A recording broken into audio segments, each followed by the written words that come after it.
What's up, guys? Ryan Robeson here. I wanted to talk to you guys about realtors. If you are a realtor, I hope you're watching this. I want to talk about two different things that happened to me this last week that I think will help change your business. One, I trained a new realtor this week, and he said, hey, I've got a buyer who I'm having a hard time finding a house for. We're in Arizona, and in this market, we're down to 12,000 active listings. A normal market has 23 to 25,000 active listings. We're half of what we should be for a normal market that would be increasing, they say, at 3 to 5% a year. So we are experiencing a time when realtors have buyers that really want to buy, can't find a house. So here's the advice I gave them. One, start networking with wholesalers and investors. The big difference, a wholesaler will most likely sell you a house that needs fix up. So if you want a buyer that wants to get a deal and put the work in himself, network with wholesalers. Investors, go look on your tax records and find a house that was purchased for cash recently and drive by the neighborhood that your buyers want to be in. Guess what? If there's work being done, they're probably fixing that thing up to sell them. Network with investors that flip houses, look in neighborhoods where houses might be being remodeled, and I promise you, like, this makes so much common sense. You're like, yeah, of course, duh, Ryan. I promise you that investors want to sell houses to buyers before the work is done. Like, that's a no-brainer. They don't have to market it. They don't have to find a buyer. Get in. So what I'm teaching you today is how to find off-market deals to get for your buyers when you have a hard time finding a house for them. In a market like this, it is really, really hard sometimes to find a deal in the MLS. You know what most realtors do? They're freaking lazy. Don't be lazy. Don't be that realtor. Be the 1% of realtors that actually make good money in this market. And you know how they do it? They get creative. They network. Okay, wholesalers, investors, houses that need fix up, houses that are fixed up. Depending on where your buyer wants to go, you're gonna go one of those routes.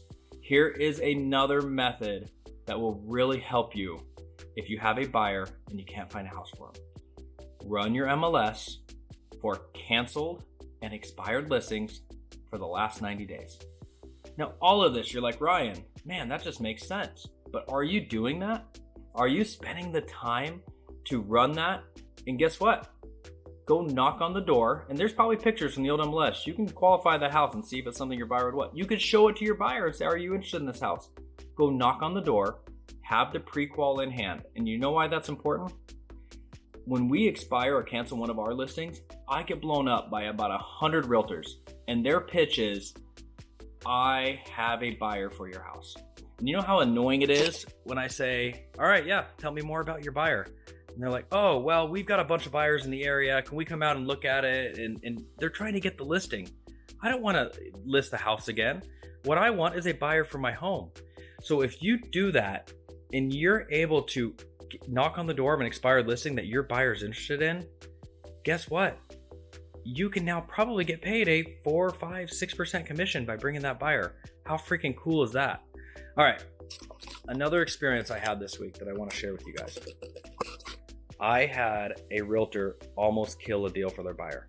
And I can't tell you how many times this has happened in my life where realtors get in the way of buyers. In this case, luckily, I had the opportunity to have contact with that buyer. And that buyer contacted me and said, hey, Ryan, what happened? Why did we lose the deal? What I thought we had a verbal agreement here, and as soon as it got in writing, the deal kind of fell apart. And I explained to them what happened. They're like, that's not what we said. That's not what we wanted. And that's not how our realtor explained it to us.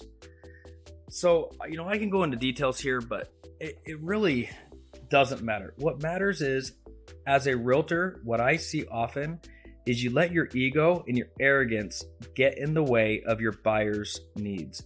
Now, this is a negotiation tool that I've talked about in other videos. Always, when you're negotiating, right? Emotions come up, different things come up. Always have the outcome be more important than the current situation. Now, I say that, and there's some reasons why you wouldn't do that, but stay with me here.